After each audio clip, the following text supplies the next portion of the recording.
যখন শ্রীবাস অঙ্গনে মহাপ্রভু সন্ধ্যাবেলা হরিনাম কীর্তন করবেন, সেই হরিনামের আসরে একজন বেরসিক ঢুকে গেলেন। বলছেন, কে বেরসিক? কোনা থেকে হাত উঠিয়ে বলছেন, আমি একজন বেরসিক, আমি বেরসিক প্রভু, স্বীকার করে নিলেন। শ্রীবাস বললেন, বেরিয়ে যাও, এখানে কেন এসেছো? মহাপ্রভুর প্রেম হচ্ছে না, বেরিয়ে যাও, বেরিয়ে যাও। লোকটা ভয়ে বেরিয়ে গেলেন। বেরিয়ে গিয়ে বলছেন যে, গেটের সামনে দাঁড়িয়ে বলছেন মহাপ্রভুকে উদ্দেশ্য করে, প্রভু, কোন গুণ আর কোন সেবা যদি দিতে পারি তাহলে তোমার এই হরিনামের আসরে আসতে পারবো? হরিনামের আসরে তো আমিও কুকুরের মতো যাই, আমিও তো যাই, কিন্তু এটা না শিখে গেলে লাভ হবে না তো। মহাপ্রভুকে বললেন, কোন গুণ থাকলে তোমার এই কৃষ্ণ নামের আসরে গেলে আমি কৃপা প্রাপ্ত হতে পারবো, সেই কথা তুমি আমাকে বলো। আজকে তুমি বের করে দিয়েছো, কোনো দুঃখ নেই, কিন্তু আমি একদিন না একদিন তোমার এই হরির ভজন আমি করতে চাই।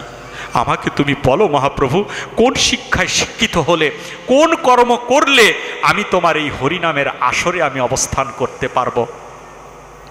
তখন মহাপ্রভু বললেন, বৈষ্ণবের সেবা দাও।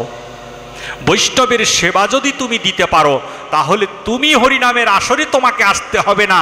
আমি চৈতন্য মহাপ্রভু তোমায় কথা দিয়ে গেলাম, সেই দিন তোমার গৃহে গিয়ে আমি হরিনাম কীর্তন করে ধন্য করে দিব তোমায়। মহাপ্রভুর কাছে আসতে হবে না, মহাপ্রভু যে তোমার গৃহে যাবে। বৃন্দাবন লীলায় ছিল ভূমিতে ভূমিতে দৌড়াদৌড়ি। কৃষ্ণ বাঁশি বাজাতেন আর ভূমিতে দৌড়ে ব্রজগোপীরা গিয়ে লীলা করতেন।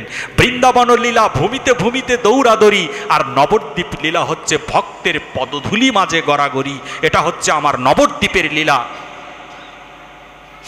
মহাপ্রভু এই শিক্ষা যখন দিচ্ছেন, তখন ওই বৈষ্ণব বাবাজি তিনি সেই দিন থেকে বৈষ্ণব সেবা দেওয়া শুরু করলেন। দিতে দিতে দিতে দিতে এক পর্যায়ে গিয়ে তার স্ত্রী বিয়োগ হলো, সন্তানেরা তাকে ছেড়ে গেল, কিন্তু তিনি আশায় বুক বেঁধে আছে, একদিন না একদিন আমার গৃহে পরম বৈষ্ণবের আগমনও ঘটবে, সেই দিন আমি হরিনামে অংশগ্রহণ করতে পারবো। এমনি ভেবে প্রত্যেক দিন তিনি বৈষ্ণব সেবা দেয়, যাকে পায় তাকে ধরে নিয়ে যায়, ভিক্ষা করে অন্ন এনে, না পারলে এক গ্লাস জল দিয়ে ওই বৈষ্ণবকে সেবা দেয়। দিতে দিতে আমাদের অনন্ত কোটি বিশ্ব ব্রহ্মাণ্ডের মালিককে যিনি মোহিত করেছেন, নিত্যানন্দ মহাপ্রভু, সেই নিতাই নবদ্বীপে প্রথম এসেছে। প্রথম নবদ্বীপে এসে পুকুর পাড়ে দাঁড়িয়ে আছে, দাঁড়িয়ে থেকে বলছেন যে, এখানে নিমাইয়ের বাড়ি কোন দিকে তুমি চেনো? আর ওই বৈষ্ণব বলছে, নিমাইয়ের বাড়ি? নিমাইয়ের বাড়ি এই তল্লাটে সবাই চেনে, দেখেছে নিতাইকে। প্রথম নিতাই এসেছে নবদ্বীপে, নিতাই তো সন্ন্যাসী ছিল। বলেছে, নিমাইয়ের বাড়ি সবাই চেনে, কিন্তু রাস্তাটা একটু পেঁচি গেছি তো, তুমি যেতে পারবে না, তার চেয়ে ভালো তুমি একটু দাঁড়াও, আমি তো এখন ভিজে আছি, কাপড়টা চেঞ্জ করে আমি তোমাকে নিয়ে নিমাইয়ের বাড়িতে দিয়ে আসবো। নিত্যানন্দ মহাপ্রভু বললেন, ঠিক আছে। দেখেন, বৈষ্ণব সেবা দেওয়ার কারণে আজকে এই লোক নিতাই ধন লাভ করেছে। বৈষ্ণবদের ধরে ধরে সেবা দিচ্ছে। এখন আমি যদি বলি উনি বৈষ্ণব নয় উনি বৈষ্ণব, উনি বৈষ্ণব নয় উনি বৈষ্ণব, আমার নয়নে তো চেঞ্জ করতে পারিনি এখনো পর্যন্ত। বৈষ্ণব আমি কোথায় পাবো? বৈষ্ণব খুঁজে কি পাওয়া যাবে? বৈষ্ণব কি একটা বাজারের মুদি দোকানের মাল নাকি যে তাকে কিনে নিয়ে আসবো? সেবা দিচ্ছেন, যাকে পাচ্ছেন তাকে বৈষ্ণব জ্ঞানে সেবা দিচ্ছেন।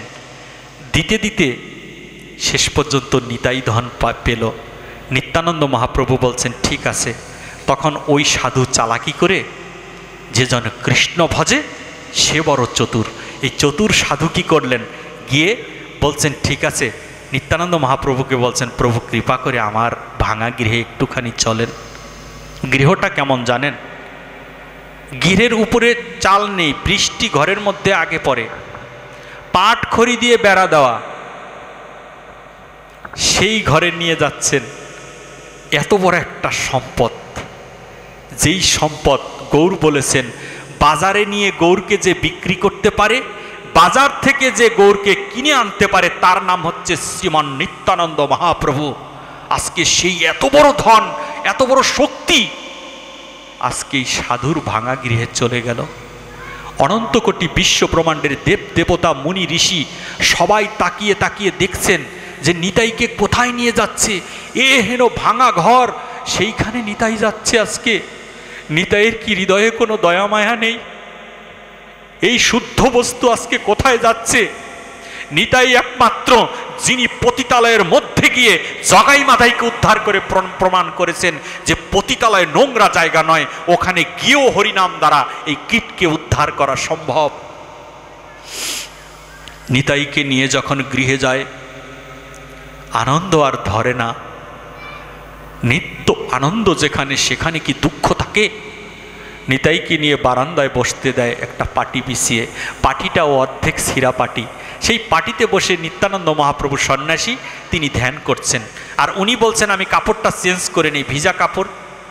রান্নাঘরে গেলেন, রান্নাঘরে গিয়ে পাতিলটাকে হাত দিয়ে দেখে একদম পাতিলের নিচে থাকা, মানে গনা যাবে এই রকম কয়েকটি চাল আছে পাতিলের মধ্যে। সেই চাল কয়টা নিয়ে আমার মহাপ্রভুকে স্মরণ করে চালটা পাতিলের মধ্যে জল দিয়ে বসিয়ে দিলেন। বসিয়ে দিয়ে বললেন, এ কি, আমি তো দিয়াশলাই আনিনি, আগুন না আনলে কি করে আগুন জ্বালাবো? আগুন আনার জন্য যখন ঘরের মধ্যে গেলেন, ঘরের মধ্যে গিয়ে দেখে আগুন নেই। আগুন যে কাঠি দিয়ে জ্বালাবে, যেমন আগে আগুন কি দিয়ে জ্বালাতো, একটা কাঠির মাথায় কতগুলো ধূপ না কি বলে এটাকে, এগুলো লাগিয়ে দিত, তখন ওইটা আগুনের মধ্যে ধরলে সেটা জ্বলে উঠত। আমিও ছোটবেলায় দেখেছি। তাই সেই কাঠি, এই কাঠি নিয়ে আসতে গেছে, দেখে কাঠিও নেই। এখন ভক্তের জন্য প্রসাদ কি করে তৈরি করবে? তখন ঘর থেকে সে কাঁদতে কাঁদতে বারান্দার রান্নাঘরের দিকে যাচ্ছে আর বলছে, মহাপ্রভু তোমার বৈষ্ণব সেবায় যেন আমি অপরাধী না হই। এই বৈষ্ণবকে বোধহয় আমি সেবা দিতে পারবো না, তাহলে আমি তো অপরাধী হয়ে যাব, আগুন তো আমি জ্বালাতে পারবো না। এই কথা বলে বলে কাঁদতে কাঁদতে যখন শিশু বাচ্চার মতো যখন রান্নাঘরে গেলেন, রান্নাঘরে গিয়ে দেখে অন্নপূর্ণা এসে সেই রান্নাঘরে আগুন জ্বালিয়ে দিয়ে সেই প্রসাদ তৈরি করার জন্য সহযোগিতা করছেন। ভক্ত আমার যখন প্রসাদ তৈরি করলেন, প্রসাদটা হাতে নিয়ে যখন বারান্দার দিকে আসছেন, অমনি সময় মহাপ্রভু তার সাঙ্গ পাঙ্গদের নিয়ে এই গৃহে চলে আসলেন। গৃহে এসে বলছেন, ঘরের দরজা নক করে বলছেন, দরজাটা খুলে দাও,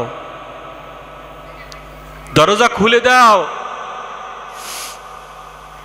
সাধু বলছেন, প্রতিদিন আমার কাছে কেউ না কেউ আসে পাওনাদাররা, আজকের কণ্ঠটা যেন অন্যরকম, এমন গম্ভীর কণ্ঠ, এমন মধুময় কণ্ঠ কোনোদিন শ্রবণ করিনি।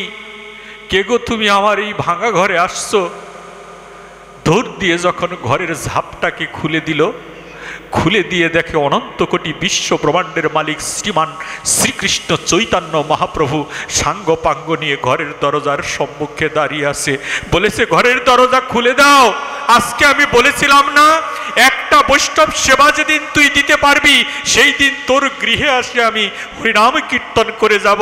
তার চেয়ে তোর কাছে আমার একটা জিনিস পাওয়া রয়ে গেল। বলেছে, মাধব তুমি কি চাও? মহাপ্রভু বলছেন, আমি তোর কাছে একটা জিনিস চাই। বলেছে, কি চাও তুমি বলো। তখন মহাপ্রভু বললেন, দুই বাহু তুলেই বদনে একবার হরি বলে ডাক, যদি হরি বলে ডাকিস তাহলে হরির কৃপা লাভ হয়ে যাবে।